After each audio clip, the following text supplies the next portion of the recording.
Hi, I'm Allie. Today I want to talk to you a little bit about motivation and intentionality. These two terms are probably the most important terms you need to learn in order to devise your own strategy for success as a UConn student. These terms are rooted in William Glasser's choice theory, which basically says that in every situation you have a choice.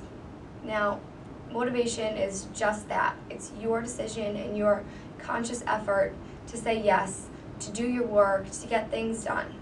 Now, I'll share a story from my own life where motivation really came into play. So my class started at 8:30 and I set the wrong alarm time, so I woke up at 8:45. And I was so upset when I woke up. And you know what, I could have just said, oh, whatever, doesn't matter, I'll go on Wednesday.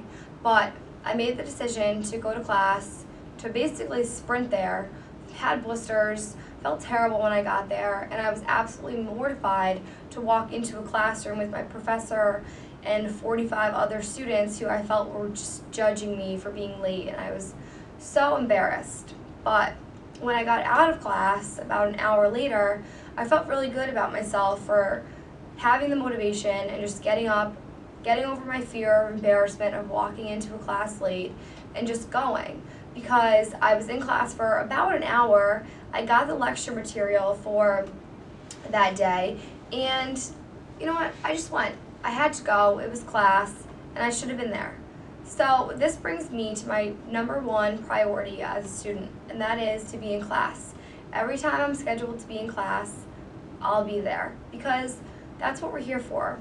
And if you can set the motivation to be in class, regiment your schedule, follow it rigidly, because your expectations should be for yourself to go to class because you should, you're supposed to.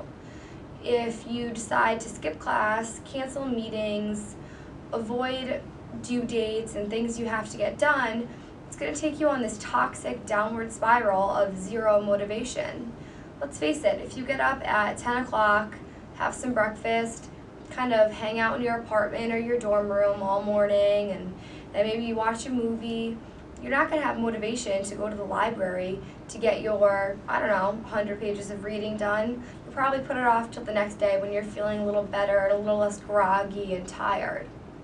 So if you can set the intention to be motivated and to schedule your days appropriately and follow that schedule accordingly, then you'll be better off.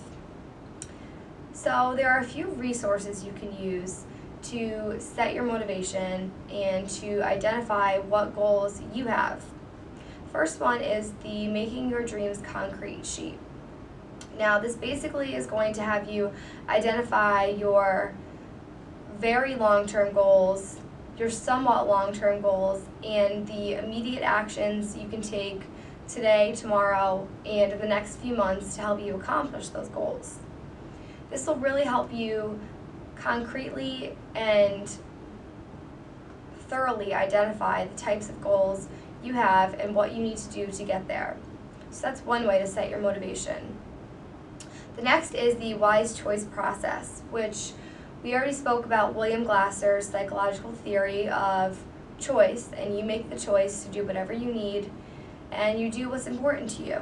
Now, really, the wise choice process is you identifying choice theory to your life as a student. So it'll say, what's your goal for this year? And you can say to get a 3.5 GPA. And maybe some choices that would affect you negatively or block that would be going out Thursday, Friday, Saturday, Sunday, Monday, or avoiding schoolwork at all costs, or handing work in late.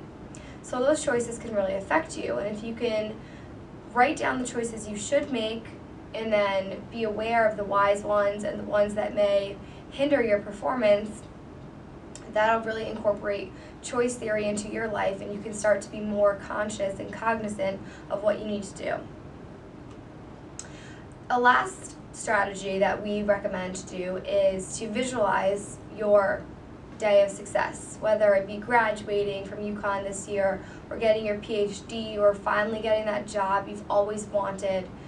Taking yourself through a sensory experience of that moment can help you become motivated to really get there and to actually experience that, as you have created in your own mind a false experience. But if you can make the goal concrete and identify little details about the experience, what you want to do, what you need to get out of it, it'll help you be motivated to get there. And another kind of thing that will focus on the here and now versus the long-term goals is the self-defeating patterns sheet.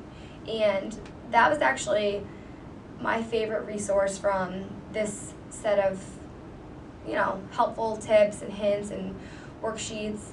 And what it does is it lists a bunch of self-defeating patterns that are basically unconscious scripts in our minds. So they're ways that we think about ourselves and we're not even aware of it. But say when you go into class, you think, everyone here is so much smarter than me. Or when you walk in for an exam, you think, I'm sure everyone's going to do spectacular in this and I'm going to fail because I'm not good enough, and maybe I didn't study enough, maybe I'm just not smart enough.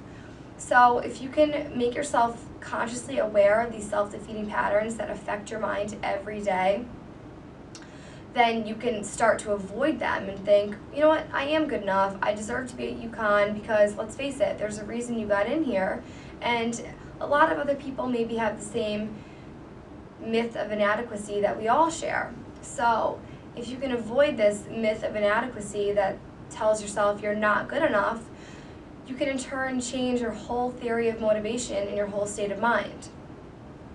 This one I found to be most effective because I could see how little thoughts or distractions could really pervade my mind and affect my performance in school. So if you can become motivated through avoiding self-defeating patterns and realizing that in every situation you have a choice, then your motivation, I think, will actually skyrocket. It's going to be way increased. You're going to feel better. You're going to go to class. You're going to get things done. And all of those little steps will help you accomplish the big goals and the big dreams you have for the future. So at times it may seem like filling out a survey or writing down your dreams isn't significant, but if you're conscious of what you want to do and what you need to get done on a day-to-day basis and a long-term basis, you'll be much better off and much more effective in getting to those goals. So good luck. Check out these resources, take it further, and apply it to your own life.